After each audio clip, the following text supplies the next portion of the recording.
Deus. Glória a Jesus. Dê um brado de glória a Deus bem forte se você está feliz nessa manhã. Glória a Deus. Aproveitando que você está de pé, dê um abraço em 2, 3 pessoas perto de você. Diga um mês de junho abençoado. Diga isso com alegria. Isso. Pode sair do seu lugar, pode abraçar alguém que você não conhece, alguém que você não identificou nessa manhã. Sejam todos muito bem-vindos à segunda celebração desse domingo. E hoje, um domingo mais do que especial. Deixa eu pedir ao diaconal. Cadê o pessoal do diaconal? Por favor, se coloque em posição com as páginas da nossa Bíblia manuscrita. Daqui a pouco, às 10 horas da manhã, daqui a 20 minutinhos, nós vamos linkar com todos os tempos da Igreja de Belém e nós vamos copiar juntos a maior Bíblia que se tem notícia no mundo. 31.104 pessoas, daqui a pouco, vão copiar a Bíblia em 5 minutos. E se você não recebeu a sua página da Bíblia manuscrita ainda, levante a mão bem alto, para que alguém faça chegar até você. Cadê o diaconal, gente? Vamos lá, corram aí, eu pedi a equipe nossa para dividir aqui, ó, vários pontos. Mantenha sua mão levantada quem não recebeu aí a cópia, a página da Bíblia. Cadê o pastor Eliezer, Rogério, nossa equipe? Isso, se puder correr aqui, ó. Tem pouca gente aqui para distribuir a página da Bíblia manuscrita, mas ok, a gente vai fazer isso daqui a pouco, então, no segundo momento. Nós vamos daqui a pouquinho fazer isso. Prepare sua caneta, prepare sua página. O que eu vou pedir ao diaconal? Vou pedir que preparem para mim, pelo menos, eu preciso de 15 diáconos. Já coloquem aqui, ó, tá bom?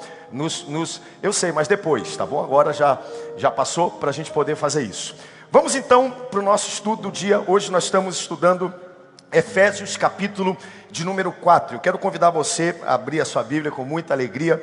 Domingo de manhã, aqui na nossa igreja, para quem está aqui pela primeira vez, nós temos a alegria de estudar a Bíblia toda de forma sistemática. Nós estudamos a Bíblia de capa a capa, capítulo por capítulo, versículo por versículo.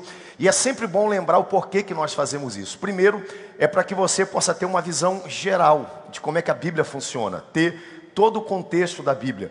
Já parou para pensar que o corpo humano ele tem vários sistemas que funcionam ao mesmo tempo, mas tem uma estrutura que segura tudo isso. E quando a gente estuda a Bíblia toda, domingo de manhã, a gente consegue entender como a Bíblia se comporta.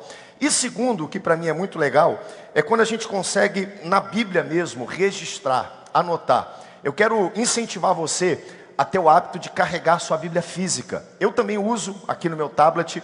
Mas quando a gente tem a Bíblia física, a gente anota, a gente escreve. E aí você começa, imagine só, estudando Efésios durante aí 6, 9 semanas, você já vai identificando na Bíblia o local onde isso está. Então isso é um momento muito precioso de você fazer isso. Mas como o nosso tempo, coloque aqui para mim a nossa página. Hoje nós vamos falar sobre a unidade na igreja e a nova vida. Vamos estudar Efésios capítulo de número 4, e a nossa leitura é Efésios 4, de 1 a 24. Quero ler com você, vou pedir que você abra, nós vamos ler em alto e bom som, vou correr aqui para a gente poupar o tempo, temos 20 minutinhos para falar sobre isso, e eu quero compartilhar com você essa porção preciosa da Bíblia. Eu vou ler o primeiro versículo, você vai ler o segundo, nós vamos ler todo o capítulo 4 de Efésios como igreja. Você está pronto? Vamos lá? Rogo-vos, pois, eu, prisioneiro no Senhor, que andeis de modo digno da vocação que fostes chamados. Com toda a humildade e mansidão, com longanimidade, suportando-vos uns aos outros em amor. Esforçando-vos diligentemente para preservar a unidade do Espírito no vínculo da paz. Há somente um corpo e um Espírito, como também fostes chamados, uma só esperança da vossa vocação. Há um só Senhor, uma só fé, um só batismo. Um só Deus, Pai de todos, o qual é sobre todos, há por meio de todos que está em todos. E a graça que foi concedida a cada um de nós, segundo a proporção do dom de Cristo. Por isso diz, quando ele subiu às alturas, levou cativo o cativeiro e concedeu dons às homens. Ora, que quer dizer subiu, senão que também havia descido até as regiões inferiores da terra? Aquele que desceu é também ele que subiu acima de todos os céus, para encher todas as coisas. E ele mesmo concedeu uns para apóstolos, outros para profetas, outros para evangelistas e outros para pastores e mestres. Com vistas ao aperfeiçoamento dos santos, para desempenho de seu serviço, para a edificação do corpo, Até que todos cheguemos a unidade da fé e do pleno conhecimento do Filho de Deus, a perfeita varonilidade, à medida da estrutura e da plenitude de Cristo.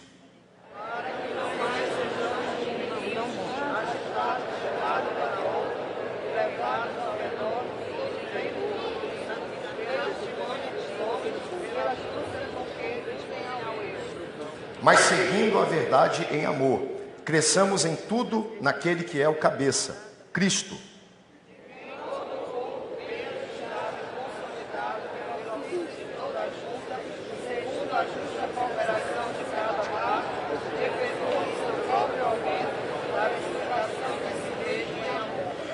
Isto, portanto, digo e no Senhor testifico, que não mais andeis como andam os gentios, na vaidade dos seus próprios pensamentos.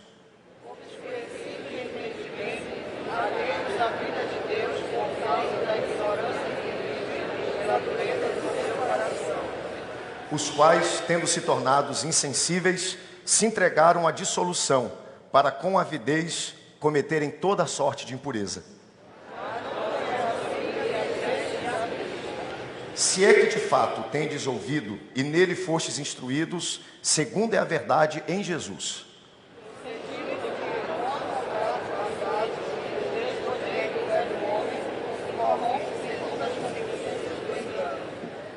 E vos renoveis no espírito do vosso entendimento.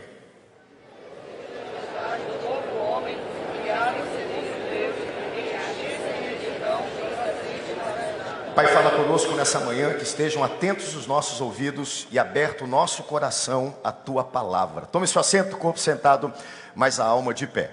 Hoje nós vamos entrar na segunda parte do livro de Efésios. Efésios, como quase todas as cartas de Paulo, é dividida em duas sessões. Tem uma primeira sessão que é mais teórica, doutrinária, e existe uma segunda sessão que é uma sessão mais aplicativa, de aplicação prática.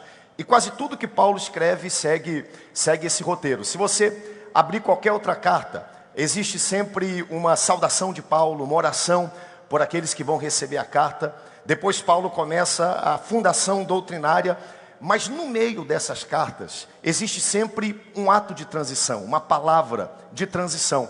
E eu, quando fui estudar essa madrugada, ler um pouquinho o capítulo 4, eu me remeti ao livro de Romanos, capítulo 12. Se você abrir o livro de Romanos, você vai perceber que ele segue uma ordem muito semelhante. Paulo abre a carta, cumprimenta, faz uma oração por aqueles que vão receber a carta. Do capítulo 1 ao capítulo 11 de Romanos, Paulo agora traz toda a fundamentação teórica, doutrinária daquela carta. Mas no capítulo 12, versículo de número 1, Paulo diz assim: rogo-vos, pois, pelas misericórdias de Cristo. Rogo-vos, pois, pelas misericórdias de Cristo, que apresentei o vosso corpo como sacrifício vivo, santo e agradável a Deus. Paulo faz toda a fundamentação teórica, agora ele para e fala: olha, agora eu quero falar com vocês. Agora eu quero trazer uma aplicação prática, individual, de tudo isso que foi colocado. E a palavra que marca essa transição é a palavra pois. É como se ele dissesse: olha, pois tudo que eu disse antes, agora se aplica a esse ponto. Baseado em tudo que eu já expliquei, trouxe, discerni para vocês, daqui para frente, eu quero trazer uma aplicação desse texto. E dê uma olhadinha no capítulo 4, versículo 1, a semelhança que existe nesse texto, a exemplo do que acontece lá em Romanos. Olha como é que Paulo abre o capítulo 4. Rogo-vos, pois, mesma coisa. Ele está dizendo tudo que eu disse nos capítulos anteriores, tudo que eu ensinei, deixei para vocês, eu rogo por tudo isso, pois tudo isso, que eu, prisioneiro no Senhor, que vocês andem de modo digno à vocação que vocês foram chamados. O que nós estudamos até aqui, do capítulo 1 até o capítulo 4 do livro de Efésios? Se você der uma olhadinha no sumário da sua revista, nós andamos já todo o livro de Gálatas, nós estamos agora no livro de Efésios, já praticamente passando da metade. E o primeiro capítulo de Efésios nós falamos das riquezas de Cristo, da herança que nós temos através de Cristo, por Cristo. No capítulo 2 de Efésios nós falamos da herança que nós recebemos. Não existem mais gentios, não existem mais judeus. A herança que era dos judeus agora também é nossa, através de Cristo. No capítulo 3 nós falamos sobre o mistério da igreja e do amor que nós herdamos através do Senhor. Note que do capítulo 1 até o capítulo 3, durante 27 vezes, e é importante que a gente guarde isso no seu coração, existe a expressão em Cristo Jesus. Como se quem dissesse, em Cristo Jesus nós temos, em Cristo Jesus nós somos, em Cristo Jesus Deus fez em nós e através de nós. Em Cristo Jesus nós não merecíamos, tínhamos mérito, nós não poderíamos, não deveríamos estar lá, mas 27 vezes Paulo fala, há uma riqueza, há uma herança, e a razão dela é em Cristo Jesus e através de Cristo Jesus. Tudo isso o tempo todo ele fala. Através de Cristo, nós estamos sentados em regiões celestiais. Através de Cristo, nós estamos acima de principados e potestades. Em Cristo e através de Cristo, nós fomos feitos filhos de Deus e justificados através da fé.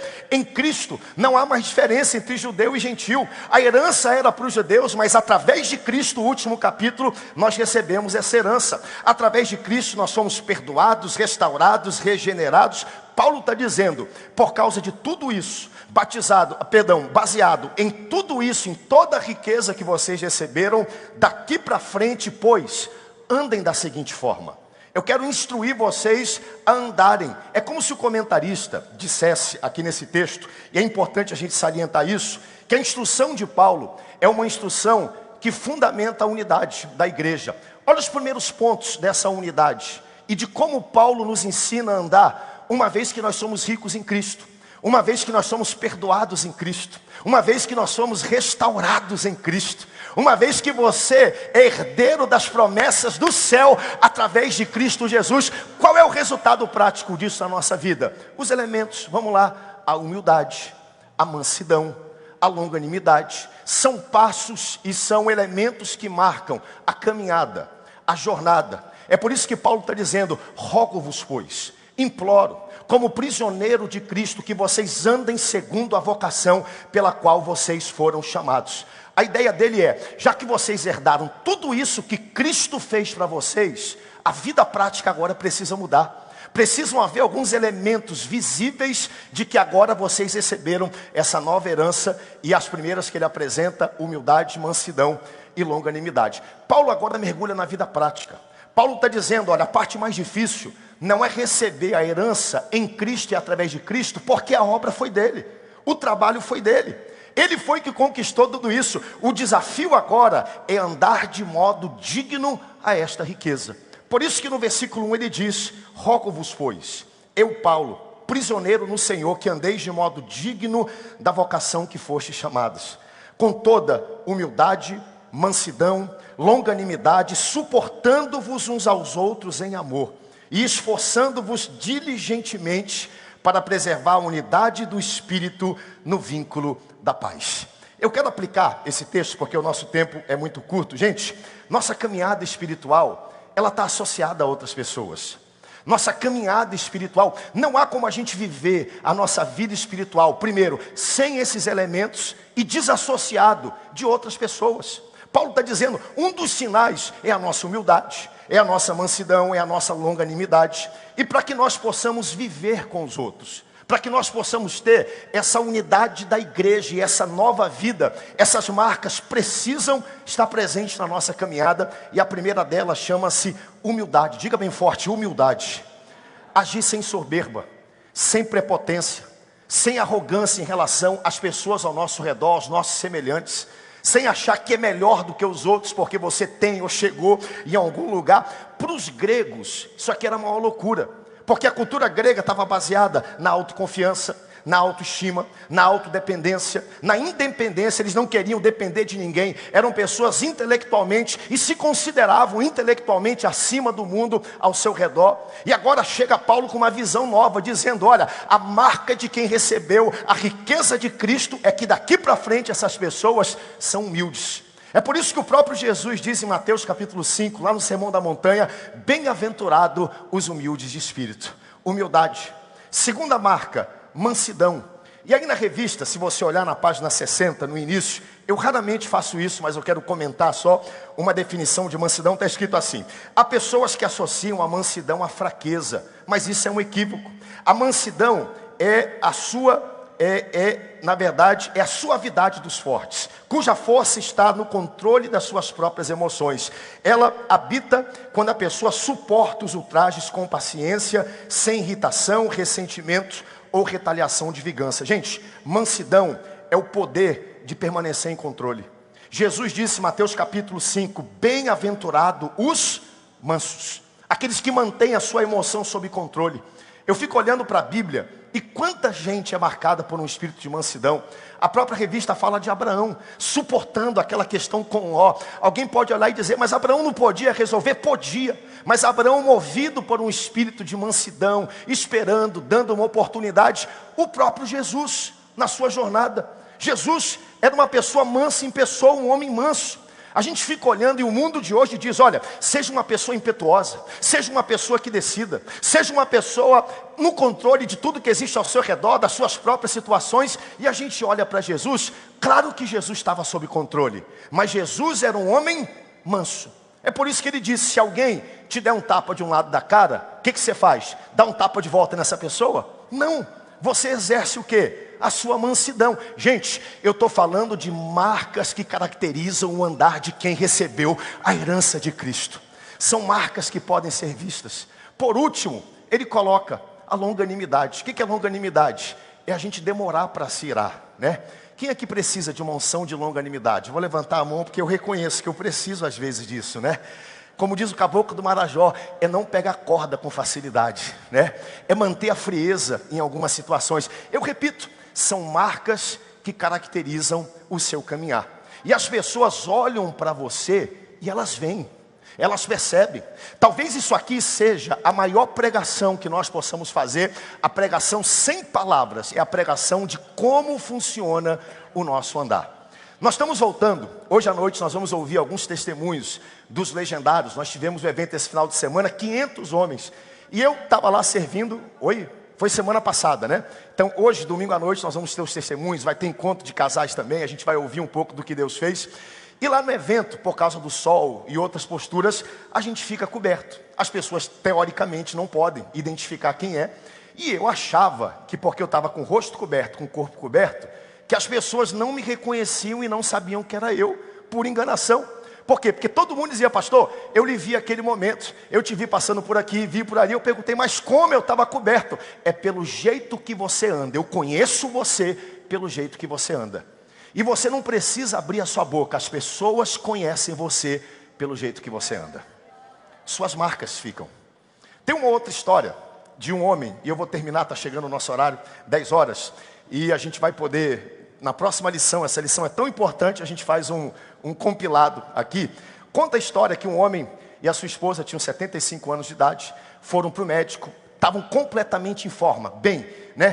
Tipo o pastor Eurípides, assim, ó, elegante, né? Bonito, inteiro, mas a história não se aplica a ele, essa outra, só a questão física, né? E eles chegaram no médico, tudo arrumadinho, bonitinho. O médico olhou para eles e perguntou, como é que pode? Vocês estão em forma demais, né? A saúde em dia, o corpo em dia, o peso em dia. E aí o médico perguntou, qual é o segredo para chegar a 75 anos de idade e estar com a saúde tão boa? Aí o homem disse assim para o médico, fala, doutor, eu e a minha esposa, a gente tem mais de 50 anos de casado, e quando a gente casou, a gente fez um acordo. Nosso acordo foi o seguinte, toda vez que um chateasse o outro, toda vez que um gritasse com o outro, toda vez que um deixasse o outro chateado, ao invés de responder e brigar, essa pessoa ia levantar e ia andar 1 quilômetro na rua. Toda vez que eu tivesse vontade de dar uma resposta para minha esposa, brigar com ela, ficar chateado com ela, ao invés de brigar, ou esposa, a gente levanta e vai andar 1 quilômetro na rua. E fazem 50 anos que eu ando 10 quilômetros todo dia, doutor. É por isso que a gente está em forma assim. Sabe por quê? Porque as pessoas nos conhecem pelo nosso andar. No final, e eu vou terminar com isso, vou pedir já ao nosso pastor para preparar. Ele fala das bases da unidade. Um só corpo, um só Espírito, um só Senhor, uma só fé, um só batismo, um só Deus. Ele fala, olha, a despeito das nossas diferenças, gente, nós somos um só povo, nós servimos um só Espírito, um só Senhor, nós estamos debaixo de uma só fé, nós somos batizados com um só batismo e vamos nos encontrar com um só Deus. Um só Deus. A gente tenta dividir, sectariar o corpo de Cristo em 1 milhão de segmentos. É rico de um lado, é pobre do outro. É remo de um lado, é paysandu do outro. Ainda bem que aqui não acontece, está todo mundo misturado, né? É arminiano de um lado e calvinista do outro. É esse brigando com esse. Meu amigo, no céu nós vamos servir um só Deus, nós seremos um só povo. Então vamos começar a conversar desde agora. O que é essencial, a gente concorda. O que não é essencial, a gente, em amor, suporta uns aos outros para poder chegar no céu. Olha o que Agostinho disse. Isso virou um dos axiomas da Reforma Protestante. Nos itens essenciais, unidade. Nos itens não essenciais, liberdade e perdão. Em tudo, o amor de Cristo que cobre os nossos corações. E ele conclui esse texto falando sobre os dons que produzem unidade. E claro que todo mundo aqui nessa igreja é diferente. Olha os dons que produzem unidade. E ele fala: dom de apóstolo, dom de profeta, dom de evangelista, dom de pastor, dom de mestre. Note que novamente ele fala de todas as riquezas que nós tivemos em Cristo. Ele disse: agora pois, por causa dessas riquezas, andem de forma que vocês justifiquem isso com humildade, mansidão, longanimidade. Depois, em um só corpo, um só Espírito, um só Senhor, uma só fé, um só batismo e um só Deus. Entendendo que na igreja pessoas são diferentes. Ainda bem que você não é igual a eu, meu irmão. A igreja ia ser muito chata. Ainda bem que há diversidade no corpo de Cristo. Sabe por que você viaja para um lugar diferente? Porque o lugar é diferente. Porque se tudo fosse igual a Belém, você não ia querer viajar. Porque a diferença, a diversidade é o que dá graça no mundo.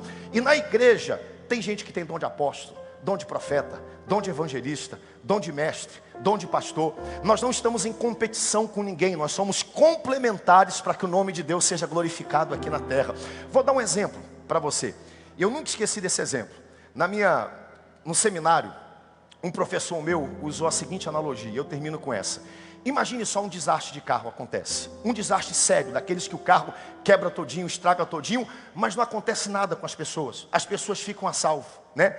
Imagine agora os 5 ministérios chegando para socorrer aquele desastre de carro. Sabe o que ia acontecer? O profeta ia logo lançar uma visão dizendo: olha, vamos fazer isso para que esse problema nunca mais aconteça aqui. Depois chegaria o mestre e diria: não, vamos estudar aqui para saber qual foi a origem desse problema, de onde esse problema veio, para que ele nunca mais aconteça. Aí chegaria o evangelista, ia pegar todos os curiosos que estavam lá, ia fazer logo uma conferência de avivamento e ganhar todo mundo para Jesus, cada um no seu lugar. Aí ia chegar o pastor, que ia isolar o ambiente para socorrer os feridos, porque esse é o papel do pastor. Note que no mesmo ambiente se fazem necessários papéis diferentes. Mas é um só Deus, um só Espírito, um só batismo, um só céu, uma só confissão, uma só fé, um só Espírito que nos alcançou nessa jornada. E qual é a marca que nós temos? Humildade, mansidão e longanimidade.